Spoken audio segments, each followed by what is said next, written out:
दिल्ली में आज India alliance की अहम बैठक खत्म हुई है और साथ ही बैठक के खत्म होने के बाद कई सवाल उठ रहे हैं कि आखिर विपक्ष क्या कुछ करने वाला है सरकार के खिलाफ। साथ ही आपको पता है बैठक खत्म हो गई है, जिसके बाद विपक्ष की रणनीति और एकता को लेकर कई बड़े राजनीतिक संदेश भी सामने आई हैं। बैठक के बाद कांग्रेस अध्यक्ष मल्लिकार्जुन खड़गे ने प्रेस कॉन्फ्रेंस कर कहा कि इस बैठक में 25 राजनीतिक दल शामिल हुए हैं और कई महत्वपूर्ण मुद्दों पर सहमति बनी हुई है। खड़गे ने कहा कि इंडिया गठबंधन जनता से जुड़े मुद्दों पर लगातार आवाज उठाते रहेगा और हम लड़ेंगे और आगे भी बढ़ेंगे। आप तस्वीरों में देख सकते हैं, तस्वीर जब की है, जब देखिए यहाँ पे बैठक हो रही थी, सभी बड़े दिग्गज नेता यहाँ पे विपक्ष के एक साथ एक छत के नीचे मौजूद है। नीट विवाद पर भी यहाँ सरकार को यहाँ विपक्ष ने घेरा है। 8 अगस्त को हैदराबाद में अगली बैठक देखिए यहाँ होगी। साथ ही आपको बताएं पूरी तरह से अब विपक्ष जो है आने वाले विधानसभा चुनावों की बात कर ले, लोकसभा चुनावों की बात कर ले, तो सभी के लिए पूरी तरह से उन्होंने अपनी कमर कस ली है। देखा जा सकता है कि खड़गे भी जो उन्होंने नारा दिया है, हम लड़ेंगे साथ ही आगे बढ़ेंगे, जरा के देखिए नारे दिए गए हैं। साथ ही नीट पेपर विवाद पर बहुत ज्यादा यहाँ सरकार को घेरा गया है। साथ ही यहाँ आपको बताएं कि मल्लिकार्जुन खड़गे ने यह भी कहा है कि सरकार में देखिए जो शिक्षा मंत्री हैं उनको इस्तीफा दे देना चाहिए। इंडिया गठबंधन की आज अहम बैठक खत्म हो गई है। 25 दल के यहाँ पे बड़े नेता मौजूद थे। खड़गे ने कहा है हम लड़ेंगे और आगे भी बढ़ेंगे। इस्तीफे की मांग यहाँ पे शिक्षा मंत्री के लिए विपक्ष ने उठाई है। साथ ही आपको बताएं ममता बनर्जी भी वहां मौजूद थी। साथ ही आपको बताएं तस्वीरों में आप देख सकते हैं अखिलेश यादव भी आपको साफ तौर से दिखाई दे रहे होंगे, राहुल गांधी आपको दिखाई दे रहे हैं। देखिए आपको बताएं कि यहाँ पे आम आदमी पार्टी मिसिंग है। साथ ही आपको बताएं आम आदमी पार्टी यहाँ पे नहीं है, तो ऐसा माना जा सकता है कि आगे आने वाले जो चुनाव है, क्या आम आदमी पार्टी अब विपक्ष के साथ नहीं खड़ी होगी? क्या अलग से ही यहाँ पे गठबंधन के साथ ना खड़ी होकर अलग वहां चुनाव आम आदमी पार्टी लड़ने जा रही है? ये बड़ी बात देखने को मिलेगी। साथ ही आपको बताएं कि गठबंधन की जो अगली बैठक है वो 8 अगस्त को हैदराबाद में होगी, जहां आगे की रणनीति और स्पष्ट की जाएगी। प्रेस कॉन्फ्रेंस में शिक्षा के मुद्दे पर सरकार को घेरते हुए खड़गे ने केंद्रीय शिक्षा मंत्री प्रधान के इस्तीफे की मांग की है और नीट पेपर लीक के युवाओं के भविष्य के लिए बात की है। देखिए इस्तीफे की मांग यहाँ पे अगर हम बात करें तो सीजीपी ने भी की थी। जिस तरह से सीजीपी ने दिल्ली में प्रदर्शन किया, उसमें भी जो जेनजी हैं उन्होंने साफ तौर से कहा कि हमें इस्तीफा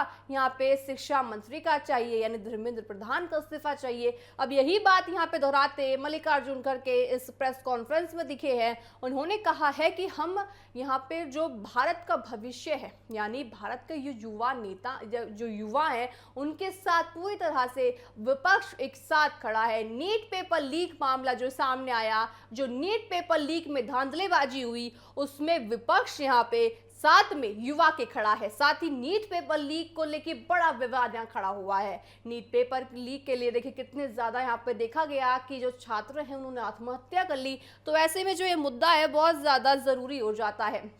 साथ ही आपको बताएं धर्मेंद्र प्रधान के इस्तीफे की मांग या लगातार विपक्ष कर रहा है। साथ ही आपको बताएं कि रिपोर्ट में आप तस्वीरों में देख सकते हैं कि इंडिया गठबंधन की अहम बैठक आज खत्म हो गई है। इस बैठक में सभी तमाम बड़े दिग्गज चेहरे शामिल थे। नीट विवाद पर सरकार को घेरती हुई विपक्ष यहाँ नजर आई है। साथ ही 8 अगस्त को हैदराबाद में भी अगली बैठक यहाँ बुलाई गई है। ये देखा जाएगा कि आगे अगली बैठक में क्या कुछ होगा। आपको बताएं कि जो ये बैठक हुई है लगभग 2 साल बाद हुई है। 2 साल बाद इंडिया गठबंधन की इंडिया अलायंस की बैठक हुई है, तो ऐसे में बहुत ज्यादा महत्वपूर्ण आज बैठक थी और ऐसे में अब कहा गया है कि 8 अगस्त को भी ये बैठक हैदराबाद में बुलाई जाएगी। यानी कि माना जाए अब विपक्ष ने पूरी तरह से अपनी कमर यहाँ पे कस ली है। 8 अगस्त को भी यहाँ पे हैदराबाद में जो बैठक होगी उसमें इंडिया अलायंस होगा। इंडिया गठबंधन के सभी बड़े नेता यहाँ मौजूद रहेंगे। इंडिया गठबंधन की आज एक अहम बैठक दिल्ली में समाप्त हो गई है। खड़गे ने कहा है हम लड़ेंगे और आगे भी बढ़ते नजर आएंगे। आपको बताएं कि आज जिस तरह से सभी विपक्ष एक साथ मौजूद थे, 8 अगस्त को हैदराबाद में आगे कोई बैठक होगी। साथ ही आपको बताएं कि यहाँ पे मिसिंग जो थे आम आदमी पार्टी के अरविंद केजरीवाल भी थे। अब ये देखा जाए कि आम आदमी पार्टी आने वाले समय में अलग यहाँ पे देखिए हो चुके हैं। देखिए जैसे नितिन की हम बात करें तो बिहार में भी देखने को मिला। साथ ही आपको बताएं कि विपक्ष ने चुनावी पारदर्शिता और एसआईआर से मुद्दे को भी लेकर यहां पे न्यायाधीश और पत्र लिखने की बात कही है। इसी पूरे घटनाक्रम पर हमारे साथ रिपोर्टर हमारी कंचन अरोड़ा जुड़ रही हैं, वो हमें बताएंगे क्या कुछ और ज्यादा अपडेट यहां पे बैठक के बाद दी गई है, पीसी के बाद यहां दी गई है। कंचन, क्या स्थिति है? देखिए, पीसी में जो कहा गया है कि नीट पेपर लीक को लेकर यहाँ बड़े घेरे में यहाँ पे सरकार को विपक्ष ने घेरा है, किस तरह से आगे की रणनीति विपक्ष की होने वाली है? देखिए, पहले तो इस बात को स्पष्ट कर दे कि बैठक 8 अगस्त को नहीं बल्कि 1 अगस्त को होनी सुनिश्चित हुई है, वो भी हैदराबाद में होगी ये बैठक। और अब हर 2 महीने पर विपक्ष यानी इंडिया अलायंस, इंडिया गठबंधन जो है वो हर 2 महीने पर अपनी बैठक को लगातार करता रहेगा, क्योंकि इन सबको मिलकर एक साथ अपनी चुनावी रणनीति को यहाँ पे तैयार करना है। सीधे तौर पर ये बातें कही गई हैं और सबसे बड़ी बात यह है कि ये जो 5 मुद्दों को लेकर के सहमति बनी है, इसमें शिवसेना के उद्धव ठाकरे और झारखंड के मुख्यमंत्री हेमंत सोरेन भी वर्चुअल के माध्यम से जुड़े थे और उन्होंने इन सभी मुद्दे पर अपनी सहमति को वहां पे दर्ज किया है और जो बैठक हुई है उसका वो हिस्सा बने थे। इसमें सबसे बड़ी बात ये हुई थी कि एसआईआर वोट चोरी को लेकर के मुख्य न्यायाधीश को पत्र जो है वो विपक्षी दल लिखेगा।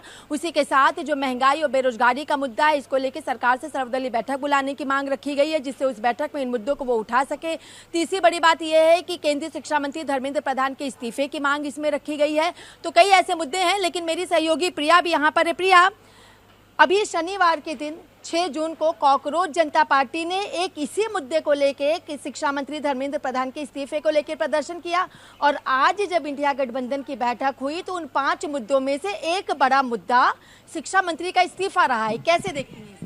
बिल्कुल, देखिए कंचन, जिस तरीके से हमने देखा कि 6 तारीख को जो युवा हैं वो सड़कों पर नजर आए, जिन्हें कॉकरोच नाम दिया गया, तो एक मुद्दा वहां से उठना शुरू हुआ था कि शिक्षा मंत्री अपना इस्तीफा देते हुए नजर आए और आज इंडिया गठबंधन की बैठक हुई है तो उसमें भी इस्तीफे की मांग की जा रही। तो आप अंदाजा लगाइए कि जो भविष्य है युवाओं का वो अंधकार में कहीं ना कहीं जरूर डूबता हुआ नजर आता है, क्योंकि हमेशा ऐसी स्थिति देखी जाती है जहां पर पेपर लीक जैसी समस्याएं छात्राओं के सामने आ रही हैं, वो सुसाइड करते हुए नजर आ रहे हैं।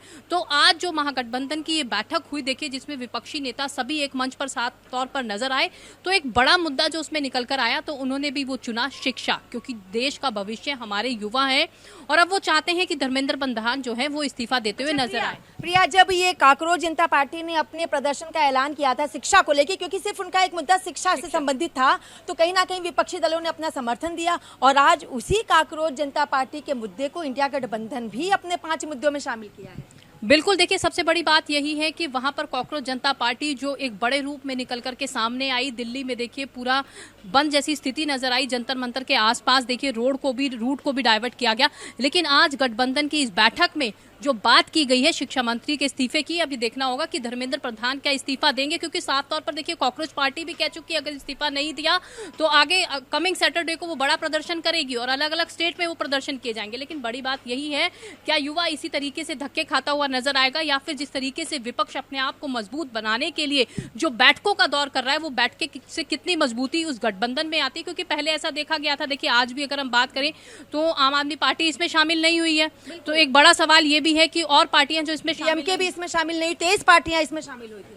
हाँ, और देखिए साफ तौर पर ये दर्शा रहा है कि जो दरारें पड़ी थी वो दरारें जो हैं कहीं एक गांठ में ना बंध जाए। जी बिल्कुल, देखिए, ये देखना होगा कि डीएमके और आम आदमी पार्टी ने जो खुद को इंडिया गठबंधन से अलग कर लिया है, दरकिनार कर लिया है, क्या ये सिर्फ दरारें हैं या एक बड़ी खाई के रूप में भी आने वाले समय में देखने को मिल सकती है। लेकिन 23 पार्टियों ने इस गठबंधन में हिस्सा लिया, अपनी सहमति इसमें उन्होंने दर्ज की और सबसे बड़ी बात यह है कि ये भी कहा गया है कि सर्वदलीय बैठक बुलाई जाए और मानसून सेशन से पहले फिर से बैठक बुलाई जाएगी, क्योंकि सरकार कहीं ना कहीं परिसीमन बिल जो है वो सदन के पटल पर ला सकती है। प्रिया, आपसे फिर से चीज को समझूंगी, परिसीमन बिल लेकर के आना, दूसरी तरफ भूपेंद्र यादव के घर पे लगातार बैठक चली, पश्चिम बंगाल के मुख्यमंत्री शुभेंदु अधिकारी उस बैठक में शामिल हुए, लगभग 20 सांसदों ने ओम बिरला जो कि लोकसभा के अध्यक्ष उनको खत भी लिखा है। कैसे इस पूरे प्रकरण को देख रही हैं और क्या वाकई में इंडिया गठबंधन दरार खाई में बनती है या ये दरार मिट करके एकजुट होकर के दिखाई देती है? बिल्कुल, देखिए, जो आज ये बैठक हुई तो साफ तौर पर ये बैठक बता रही है कि आपसी विपक्षी पार्टियां गठबंधन तो चाहती हैं, लेकिन वो गठजोड़ कितना मजबूत होता है, धरातल पर वो कितना कारगर साबित होता है, ये देखने वाली बात होगी। क्योंकि देखिए आज के जो 5 उन्होंने महत्वपूर्ण बातें की उसमें साफ तौर पर देखिए किसानों का जिक्र किया गया, बेरोजगारों का जिक्र किया गया, मूलभूत सुविधाओं का जिक्र किया गया, महंगाई का जिक्र किया गया। तो आप अंदाजा लगाइए कि जिस तरीके से लगातार पेट्रोल, डीजल, सीएनजी के दामों में बढ़ोतरी हो रही है, इनफैक्ट घरेलू गैस की बात करें या कमर्शियल, तो कहा जा रहा है ना, सत्ता सरकार कह रही है तो वैश्विक स्तर है, ये वैश्विक स्तर पर ये परेशानी है, ये संकट है, तो छोटी मोटी चीजें अगर बढ़ रही हैं तो क्या फर्क पड़ता है। लेकिन बाकी देशों की तुलना में, विश्व में जितने देश हैं उनकी तुलना में भारत में अभी भी सबसे कम महंगाई दर है।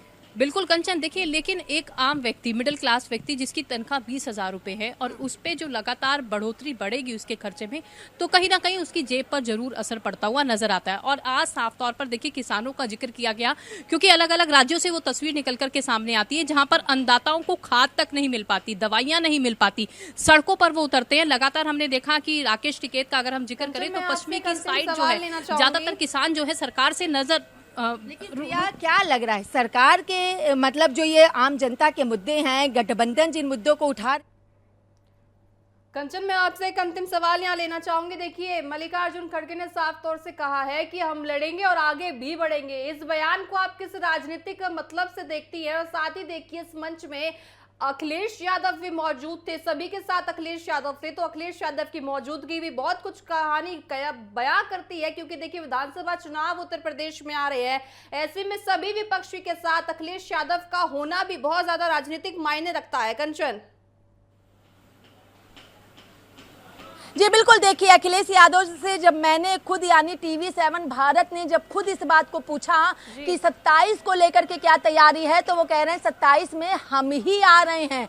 अपने आने की बात अखिलेश यादव ने कही और इस बात का भी जिक्र अखिलेश यादव ने किया कि नीट और CBSE की परीक्षाओं में जिस तरीके से पेपर लीक हो रहे हैं, धांधलेबाजी हो रही है, युवा परेशान हो रहे हैं, लोगों को रोजगार नहीं मिला, ये तमाम मुद्दों का अखिलेश यादव ने जिक्र किया। लेकिन हाँ, अखिलेश यादव एक वो चेहरा है जो देश के सबसे बड़े सूबे यानी उत्तर प्रदेश की राजनीति में अपना एक तबका रखते हैं। उत्तर प्रदेश के मुख्यमंत्री रह चुके हैं, सपा के मौजूदा राष्ट्रीय अध्यक्ष हैं, सांसद हैं, कई जिम्मेदारियों को निभाते हैं और अखिलेश यादव पर वहां की जनता को एक भरोसा भी है। अखिलेश यादव का यहां पहुंचना और इंडिया गठबंधन के मंच पर अखिलेश यादव का बैठना, यानी एक तरफ राहुल गांधी थे, बगल में ममता बनर्जी, उसके बगल में अखिलेश यादव, वहां पर बैठना साफ तौर पर इशारा कर रहा है कि कुछ तो परिवर्तन शायद ये गठबंधन 27 के चुनाव में उत्तर प्रदेश में लाने की कोशिश जरूर करेगा। लेकिन प्रिया, आपसे फिर से एक सवाल लेना चाहूंगी, अखिलेश यादव का यहां पहुंचना और सीधे तौर पर 27 में अपनी सरकार बनाने का दावा करना। बिल्कुल, देखिए, आगामी विधानसभा चुनावों का अगर जिक्र करें तो सपा सुप्रीमो जो है अखिलेश यादव धरातल पर